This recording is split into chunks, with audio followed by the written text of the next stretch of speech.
Alright, Pretend here, and today I'm here with the best characters to take for the Apocalyptic Shadow reset, Gamer's Instigation. So I'm going to be going over what the buffs are, and then I'm going to be taking you over multiple characters that are going to be better, labeling which ones are better on which side, DPSs for each side, then the debuffers, harmony supports, and sustains.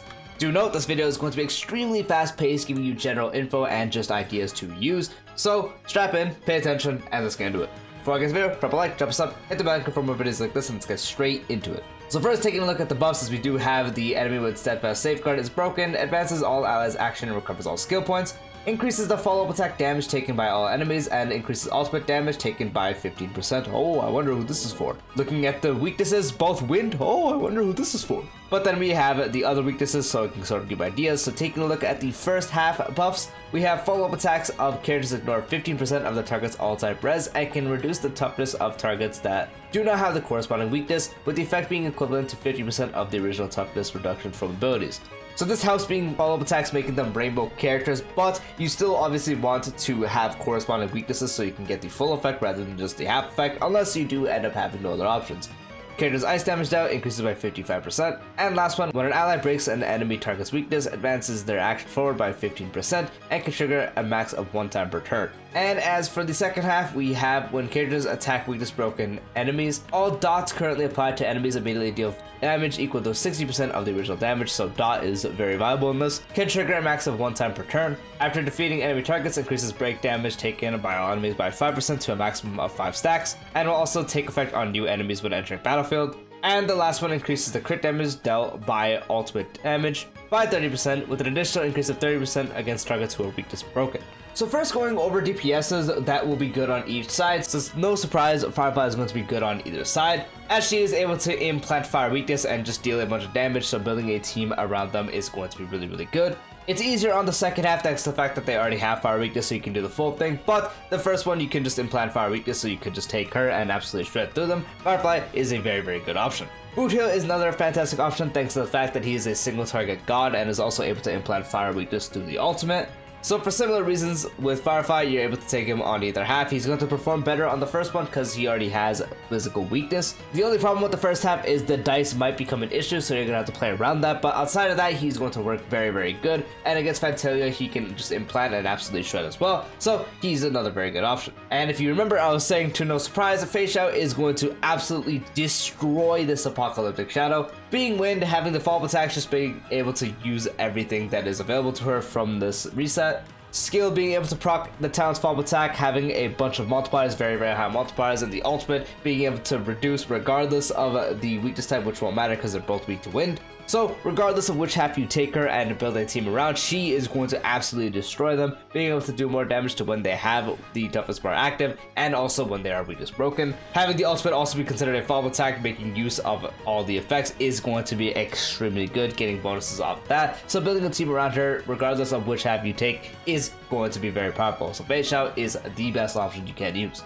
And Acheron is another very broken option for either half, as it does also increase ultimate damage, which is her main source of damage. So using her on either half, building a team around her, getting the debuffs to build up her ultimate and absolutely shred through, and as they are also weak to lightning, she is going to be able to shred through bars pretty well as well. Because it's not going to just be the ultimate being the rainbow thing of lowering the toughness regardless of type. Because now her skill and whatever attacks you use on her will also be able to lower it, so it's going to be very good. And as it also increases ultimate damage throughout the whole Apocalyptic Shadow, she is a very other broken option.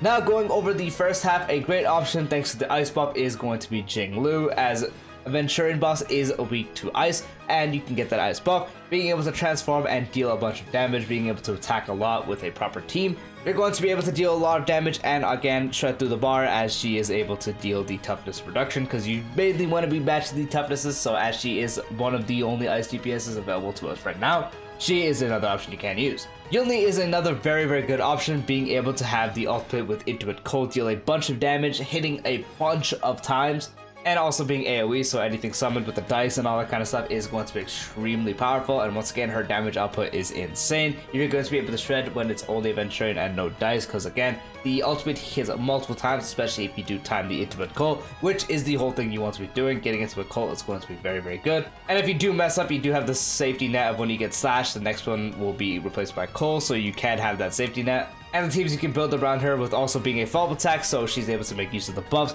is very, very powerful, so Yunli is another very good option. Clara is practically the same reasons for Yunli, except Yunli is a lot stronger and has a lot more hits. She is able to counter and do a lot of damage, and she is also physical, so being able to shred through the toughest bars, having the counters hit multiple times, and then when you do have the ultimate, it's going to do even more. And also with the skill being AoE, you're going to easily be able to deal with the dice even without a counter, because that dice won't attack you, obviously. So it's very easy to deal with the dice. Clara is another good option.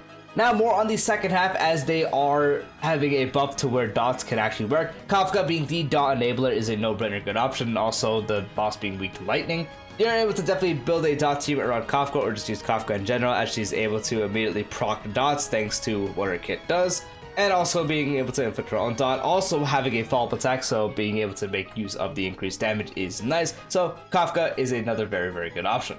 Dr. Ratio is another fantastic option, being able to do very, very, very good single target damage, and the boss is weak to imaginary. So being able to match that and deal with the toughest bars is really good. Being able to proc the skill and also proc the follow-up attack with that if they have enough debuffs. So building a team around Dr. Ratio is going to be very good, and having the ultimate so where you can have 2 Wise Men Follies proc, and so you're able to do attacks multiple times, and again he hits very, very hard and is a debuff based DPS, so building a team around him will be very, very powerful.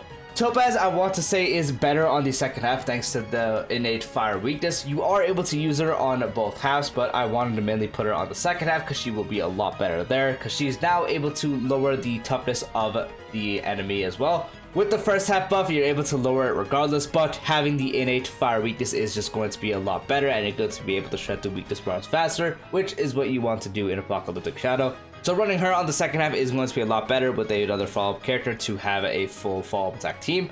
So doing something like her paired with Ratio is going to be really good, and again, she can work on the first half, but is a lot better on the second half, increasing follow-up attack damage taken. And again, on the second half with Numby attacking a lot, you're able to shred the fire weaknesses, and so Topaz is another really good option.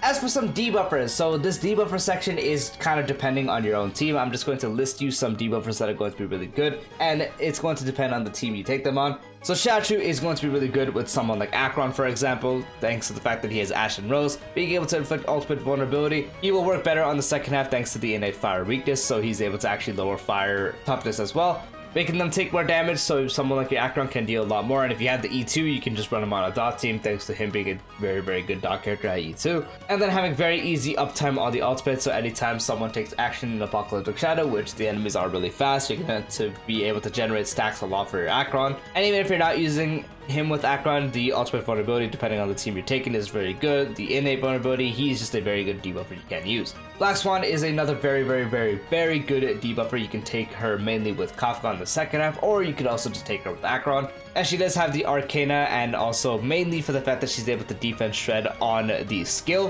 which is going to be extremely powerful to make anyone do more damage. So Dot's going to be very beneficial thanks to the fact she's able to do her own Arcana stuff, and also lower defense, but the lower defense is going to be broken, especially with Acheron, because you're going to be able to do that much more damage. And either half being weak to wind is also very helpful, so you can take her on either half, and she's able to do all this to make it very, very good. Ultimate also being an attack is going to be really nice to help lower the toughness bar. And also once you are able to stack up to 7 Arcanas, you can ignore defense with her own hits, or actual Arcana procs is going to be very, very good.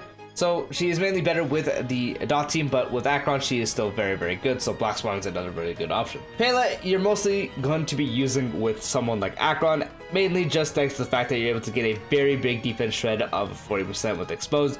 Really not much else to talk about there. Pela just a good option depending on what you do with the defense shred. Silver Wolf is less desirable, but you can still implant weakness, so if you wanted to take some funky team, she's going to be really good. So with the weakness implant, it's going to be helpful. And on top of that, she also has a single target 45% defense shred, which is really good. And with the 3 types of bugs being very helpful, reducing attack will make you take less damage, so that's good. Reducing defense will make you deal more damage, and so that's good. And reducing enemy speed by 6% will make them attack you less.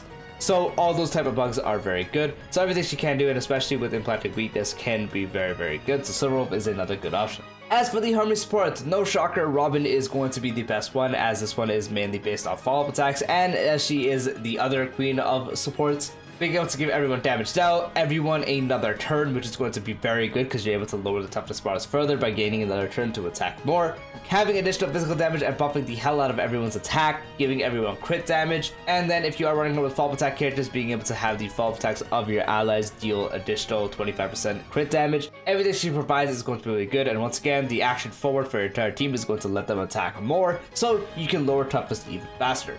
Ranmei is the other queen that you can run that's going to be good on practically every team, as she provides practically everything you want that's going to be good on anyone. With weakness break efficiency, damage dealt, all-type res pen, extending weakness break, dealing break damage with the ice, increasing speed for the team, giving break effect, she does it all. And she's going to be extremely good, obviously, with break teams specifically, as she is the best other support you can take for break teams. So Ranmei is the other best option. Sparkle is going to be very, very good for hyper carry teams, as she buffs the living hell out of your crit damage and gives you a 50% action forward, which tuned correctly can practically always be a turn, giving everyone a bunch of skill points and overcapping skill points, so you don't have to worry about running out of skill points and just freely spam. Damage dealt and also giving attack percent is going to be very good, so a hyper carry with Sparkle is going to be very, very powerful. Harmony Trailblazer is also going to be a really good option you can do, mainly with a break team, as break is going to be very prevalent in this mode, as it always is. With the super break, you can just take this with your Boo Hill or Firefly, and depending on which side you take, that's where you'll put the Harmony Trailblazer mainly.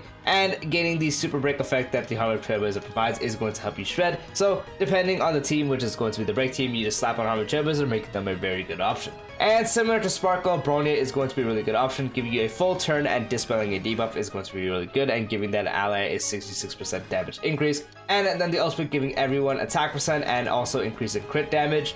The only issue with Bronya is you're going to have to manage your skill points a lot because you're going to be spamming skill, so it's a lot less comfy as opposed to Sparkle, who's going to make it a lot better. But she still provides really good buffs, so she is a good option if you can manage your skill points. As with the sustains, no shocker, the GOAT Aventurine is going to be the best one you can do, as he is a follow-up attack character making use of the whole idea of this Apocalyptic Shadow, so giving everyone a shield which practically makes your team immortal. You practically don't have to worry about taking damage. The unnerved debuff inflicted by the ultimate, making that enemy take 15% crit damage, is really good. And also being able to refresh his shield with his own follow-up attack is going to be really good, resisting crowd control debuffs, and as the enemy is going to be able to attack a lot, you're going to be able to generate the follow-up attack a lot as well. And so on something especially like a follow-up attack team or just the Acheron team, he's just going to work very, very, very good. And also on top of that, dealing really solid damage himself, he is another very good option, if not the best option. Gallagher is going to be the other best option you can do. Mainly, I would recommend on the second half, or on the first half if you are taking Firefly, but you can still take him on either sides, preferably if you do have the E2, as he's the best sustain for a break team.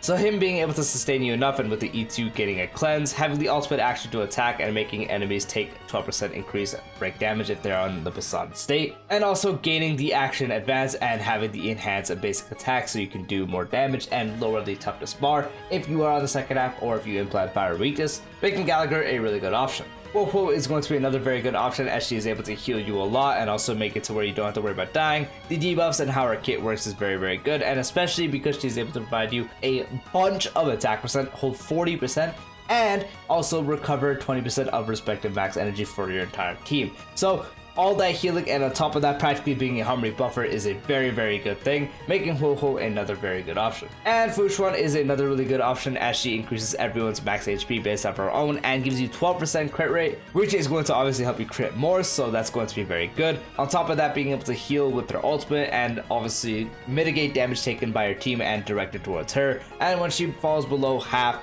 you are able to heal it almost to full. So she does her job as a survivability unit and a sustain very, very, very good. And so she's another character that practically won't make it to where you have to worry about dying too much unless you get hit by a very, very big attack in this mode. And if Fushuan was already low, that might kill you, but otherwise she is another very good option. And then the ideas of what teams or what buffs you want to take on what teams. If you are doing the first side and you are taking a follow-up attack team, you definitely just want to take the first side, or the first buff I should say. That's going to be the best one you can take, and if you are running Jinglu, this is only going to apply to Jinglu, you take the second buff. And then the last one is if you are taking one of the break units, so if you're taking Firefly or Boo Hill, then you want to take the third one. As for the second half, if you are running a dot-based team, the first one is going to be the best one. The second one is going to be if you are taking a break-related team. And the last one is if you are practically taking anything else, or if you're definitely just taking Acheron, then this could be the best one, because obviously if you're taking other things that are not dot, you can't use this one. If you're not taking a break team, this one doesn't matter. So the rest would apply to this one and is best installed for characters like Acheron. But so yeah, that is the guide. I know, very fast paced. Make sure to comment below some team ideas you may have been using or what teams you were using in general, alongside with some buffs, because I'm sure a lot of people could find other alternatives helpful, because not everyone is going to have the best possible units you could use for these modes. So I'm sure there's going to be people trying out different things that probably ended up working enough to actually get the clear. So make sure to comment that below. That's all I gotta say. Hope you found the video helpful. Peace out.